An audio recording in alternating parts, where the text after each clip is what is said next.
Assalamualaikum warahmatullahi wabarakatuh. Selamat datang rekan-rekan semuanya dalam kegiatan pembelajaran digital kolaboratif. Kegiatan ini diselenggarakan oleh Universitas Perjuangan Tasikmalaya dan Universitas Amikom Yogyakarta serta didukung penuh oleh Kemendikti Saintek. Teman-teman semuanya, di dalam pembelajaran digital kolaboratif ini kita akan belajar mengenai artificial intelligence. Teman-teman semuanya, pada kesempatan kali ini kita akan membahas tentang evaluasi model. Apa itu evaluasi model? Mengapa kita perlu melakukan evaluasi dari model yang sudah kita bangun? Bagaimana workflow dari pembuatan model machine learning? Kemudian metrik-metrik apa saja yang digunakan untuk melakukan evaluasi model dan bagaimana mekanisme evaluasi model baik secara offline ataupun online. Evaluasi model merupakan sebuah tahapan penting di dalam pipeline machine learning yang mana berfungsi untuk menilai seberapa baik model yang kita hasilkan ketika model tersebut kita gunakan untuk memprediksi sebuah data baru. Nah, kenapa kita perlu melakukan evaluasi model? Tentunya di sini kita ingin melihat apakah algoritma yang sudah kita pakai untuk membangun sebuah model ini memiliki kinerja yang sudah sesuai dengan apa yang kita harapkan atau belum. Nah, di dalam kita membangun model, seringkali kita bisa menggunakan banyak opsi dari algoritma-algoritma. Sehingga dengan melakukan evaluasi, kita bisa membandingkan antara performa algoritma yang satu dengan performa algoritma yang lain. Atau performa dari model dengan spesifikasi tertentu dengan model dengan spesifikasi yang lain. Sehingga di sini kita bisa memilih nih, mana yang sesuai dengan tujuan kita, mana yang sesuai dengan kasus kita. Kemudian yang ketiga adalah dengan melakukan evaluasi model, kita bisa menghindari kesalahan yang fatal. Karena kita tahu titik lemah dari model-model kita, sehingga kita bisa upgrade, kita bisa perbaiki model kita di titik lemah dari model kita. Kemudian yang keempat adalah kita bisa menentukan apakah model ini layak untuk kita deploy menjadi sebuah aplikasi atau masih kita perlu train ulang untuk meningkatkan perform dari sebuah model. Nah, di dalam pembuatan atau dalam development pengembangan model machine learning, di sini workflow-nya terbagi jadi dua fase gitu ya. Di fase yang pertama adalah fase prototyping, kemudian kalau hasil sudah bagus, maka masuk ke dalam deployment atau production gitu ya. Nah, di dalam prototyping, di sini tentunya kita perlu yang namanya data-data lampau. Nah, data-data lampau ini kita gunakan untuk melatih model. Nah, setelah jadi, nanti kita bisa lakukan validasi tes gitu ya, hasilnya seperti apa. Kemudian kita bisa testing hasil dari prototyping model kita dengan live data gitu ya. Hasilnya seperti apa. Kemudian hasilnya kita bisa cek ulang. Nah, dari prototyping ini kalau sudah oke, maka kita bisa naikkan ke fase deployment. Nah, di fase deployment ini kita bisa testing dengan live data, hasilnya seperti apa? Apakah ada penurunan performa dari sebuah model atau model tetap baik-baik saja. Nah, ini kita lakukan secara online evaluation. Nah, di dalam prototyping, fase prototyping biasanya mekanismenya adalah kita akan bagi data jadi dua bagian. Yang pertama adalah data training, yang kedua adalah data validasi. Data training kita gunakan untuk melatih model. Nah, biasanya untuk algoritma-algoritma yang berbasis neural network, ketika kita melakukan training, maka kita bisa juga langsung melakukan evaluasi pada saat training berlangsung. Nah, sedangkan untuk algoritma shallow learning, nah ini biasanya evaluasi kita gunakan dengan menggunakan data validasi yang tadi sudah kita pisahkan tadi. Nah, kalau kita hasilnya bagus, maka kita bisa lanjut ke fase yang kedua, yakni fase deployment. Tapi kalau misalnya masih buruk, maka teman-teman bisa lakukan yang namanya hyperparameter tuning gitu ya. Nah, dengan melakukan penyetelan ulang terhadap parameter-parameter dari algoritma, maka teman-teman perlu melatih ulang lagi modelnya. Kalau sudah bagus, kita testing dengan data validation, begitu seterusnya. Kalau misalnya masih buruk, bisa dituning lagi, bisa dicek lagi, adakah fase-fase atau tahapan-tahapan yang masih belum sesuai, seperti itu.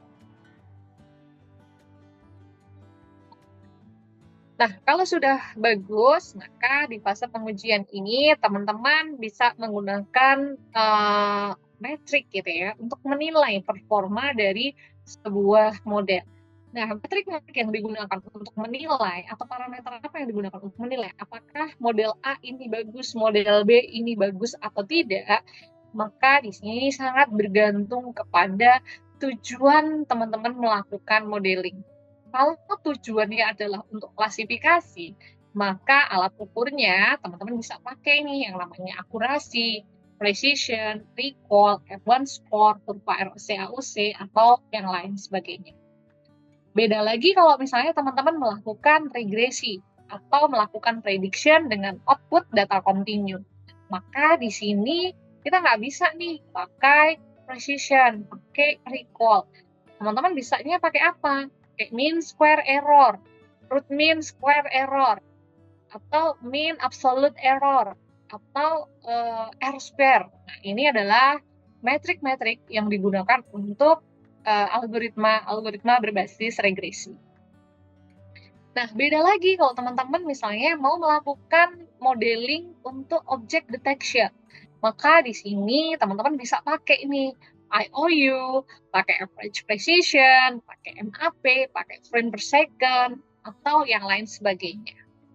Kemudian kalau misalnya untuk LLM atau large language modeling gitu ya, teman-teman bisa pakai akurasi, kemudian pakai blue score, kemudian pakai perplexity, atau yang lainnya. Sedangkan untuk clustering atau di mana teman-teman nggak ada label nih. Nah, maka ini butuh challenge tersendiri juga gitu ya. Maka teman-teman bisa menggunakan misalnya elbow method untuk mengukur berapa sih jumlah cluster yang optimal. Atau teman-teman bisa pakai silhouette score, teman-teman bisa pakai DBI, teman-teman bisa pakai Adjusted Random Index, atau Normalized Mutual Information. Nah, sehingga metrik yang digunakan untuk meng-capture seberapa bagus sih performa dari sebuah model, ini sangat bergantung kepada tugas machine learning apa gitu ya, yang teman-teman mau ukur. Nah, setelah teman-teman mengetahui ini metriknya apa, maka di dalam kita melakukan evaluasi ini tadi ya kita sudah sampaikan ada dua ya nih ketika masih di fase prototyping teman-teman bisa pakai yang offline mekanisme atau mekanisme offline gitu ya.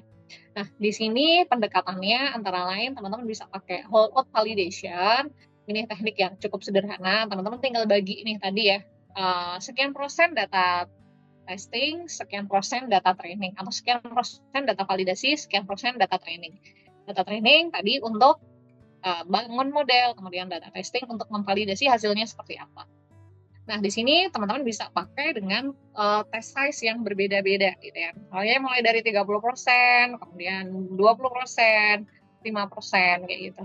Nah, untuk membuat hasil model yang lebih general, maka teman-teman bisa nih rata-rata dari nilai test size yang berbeda-beda. Kemudian pendekatan yang kedua adalah teman-teman bisa pakai scaffold cross validation, di mana di sini idenya adalah teman-teman akan mempartisi data menjadi beberapa fold bagian data gitu ya. Misalnya teman-teman kalau menggunakan K-nya atau jumlah partisinya ini sebanyak 5 partisi gitu ya. Maka teman-teman perlu bagi data nih jadi 5 bagian. Nah, teman-teman akan membangun model sebanyak 5 kali, di mana nanti di iterasi yang pertama, teman-teman akan jadikan nih data subset yang fold 1 ini sebagai test size-nya, sebagai test set-nya. Kemudian 4 bagian yang lain atau 4 partisi yang lain ini digunakan untuk training-nya. Kemudian di iterasi yang kedua ini geser. Jadi fold yang kedua ini teman-teman jadi test set-nya, sedangkan default yang lain ini sebagai train setnya. Begitu seterusnya sampai iterasi yang kelima. Kemudian setelah masing-masing model ini teman-teman memiliki hasil ujinya, maka teman-teman bisa rata-rata. Sehingga hasil dari coupled cross validation ini diharapkan lebih general gitu ya, lebih adil. Karena apa? Teman-teman melakukan testing di beberapa subset bagian dari data gitu ya.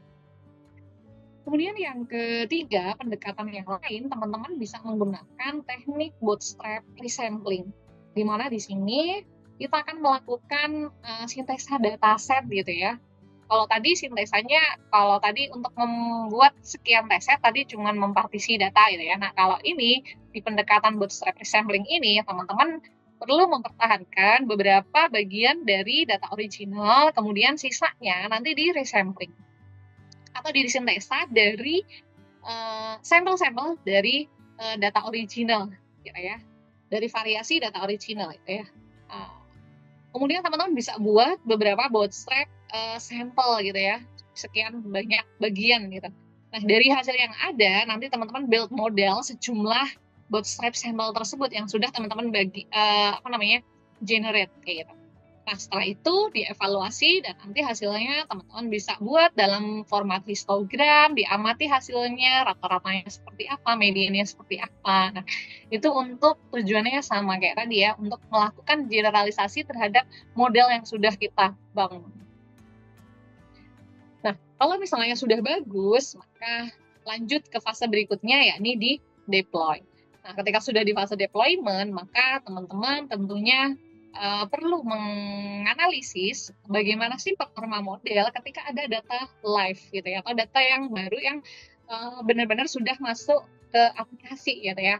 Nah, di sini seringkali model perlu penyesuaian gitu ya.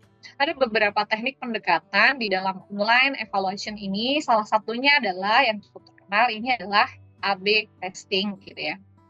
Di dalam A/B testing, nanti data dari beberapa user, nanti teman-teman bisa split jadi 2 gitu ya, atau menjadi beberapa bagian, di mana nanti user-user tertentu nanti bisa kita masukkan ke skenario 1, atau user-user yang lain kita masukkan ke skenario 2.